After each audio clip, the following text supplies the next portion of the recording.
Hey, my name's James Nicholson. Welcome to my YouTube channel. It's a big week this week. We've got the Federal Reserve with their meeting today, and they've got a difficult decision because Trump is putting a lot of pressure on them to cut rates. I think I've seen about 5 tweets or Truth Socials shared where he's saying to Jerome Powell, you need to cut rates now. But they've had 2 lots of inflation data that show inflation's rising in the USA. So that's a difficult decision there. And then tomorrow, the Bank of England have their meeting and Andrew Bailey has to decide whether they cut rates. We're hoping for a shock.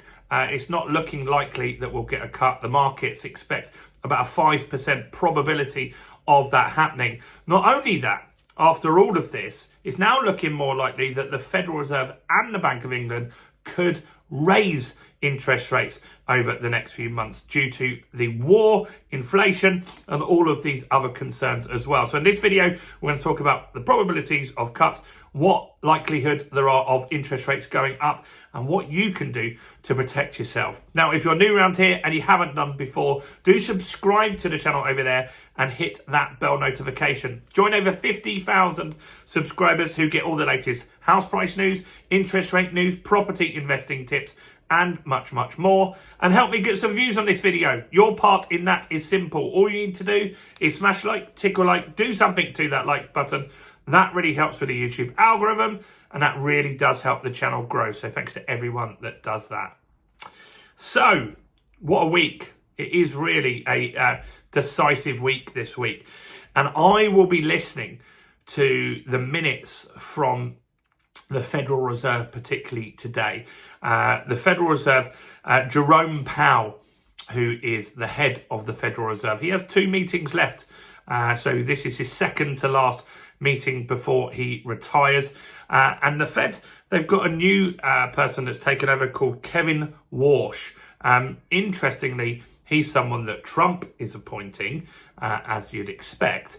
But he is someone that talks about raising interest rates. So the Fed, their meeting, they have a rate at the moment of 3.5%. And the Bank of England,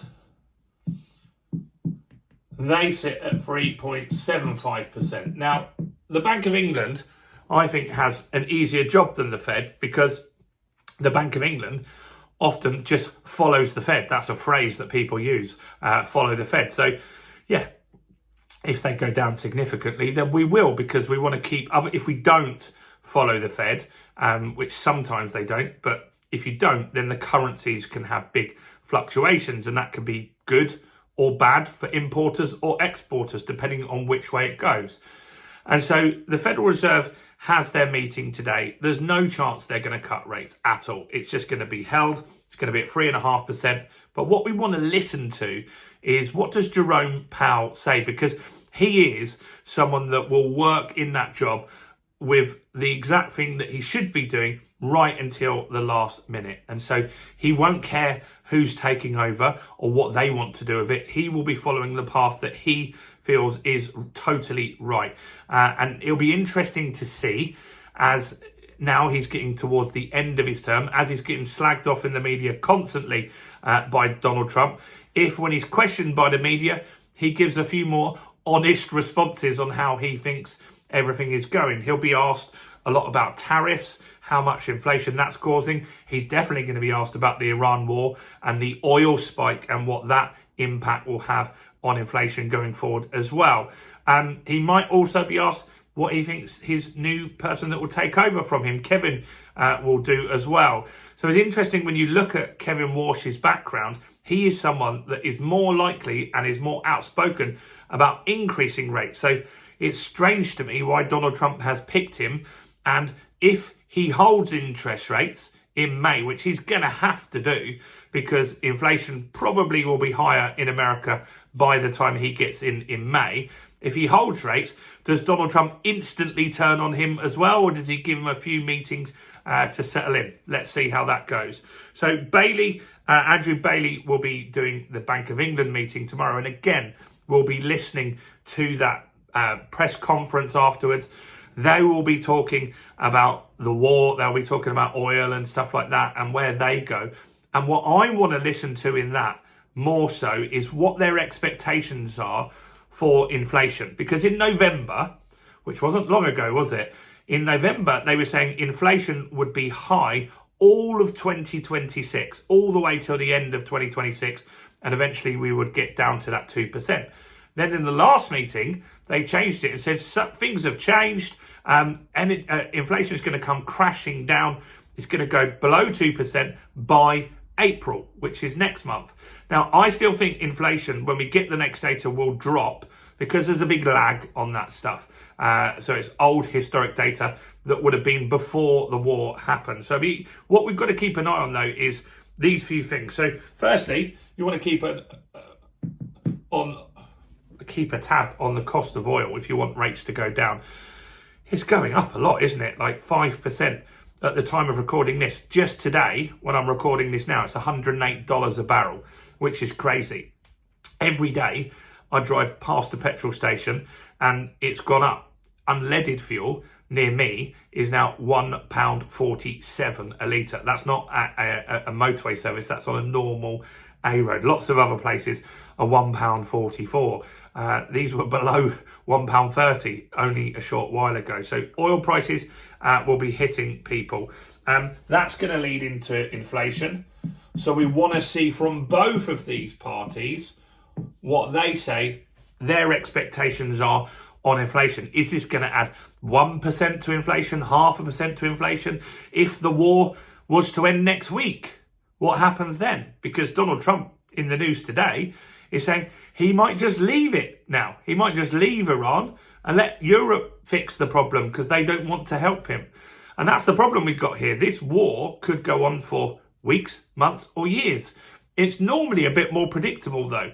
And that's the thing with Donald Trump. You just don't know what you're going to get. Is he going to suddenly change his mind and now invade Cuba, he's talking about as well? So these things make it really difficult. But it would be good for obviously the people of Iran, UAE, Saudi Arabia, Oman, these sorts of places, if the war ended, right? I think that would be a positive thing. And yeah, hopefully things could de-escalate over a period of time if that happened. And the other thing that the Bank of England and the Americans have got to keep an eye on is jobs. Unemployment's at 5.2% in the UK. It's going up. Now, the bank, not the Bank of England, the government was saying recently, they thought that unemployment was going to drop to 4.1% by 2030. I can't see that because I use AI constantly in my business. Here's an example how I used AI this week. So, the Property Accelerator, the channel you're on, we have a website that backs that up. You may or may not know, because I should tell you more. Every video that we do, we have a blog that goes along with this. You can always find this in the description.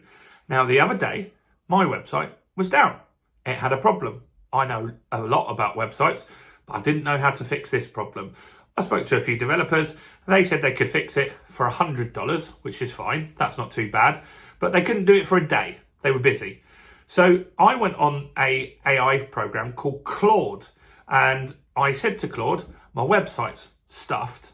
I don't really know how to fix it. Here's the login to my hosting. Can you have a look and see if you can fix it? It logged in. It played around with loads of files. It fixed a WordPress plugin, if you know what that is. It found that one of the WordPress plugins was creating loads of file logs or something like that and filling up the hard drive. That was the problem. It was just full of rubbish, log files and stuff like that were happening constantly. So it just removed that plugin itself. It did this, told me what it was doing, and it fixed it. That's mental. Like, so I went back to the developer who then said, oh, I'm available now. I said, sorry, I fixed it for free with AI. So those types of jobs are going to suffer. And I can't see unemployment going down. I can't see it. I just don't believe it. I think AI is so good that a lot of jobs could be under really severe problems. And that means that you would cut rates. So if unemployment goes up, you would cut rates. Inflation goes up, you would increase rates. That's the dilemma that these guys have got. And that's why I think this month's meetings are very important. And I'll be sharing with you exactly what they say as soon as they finish. So that's a reason to subscribe and hit the bell. Do also check out all the other content on the channel. We've got nearly 2,000 videos now. Maybe start with this one right here.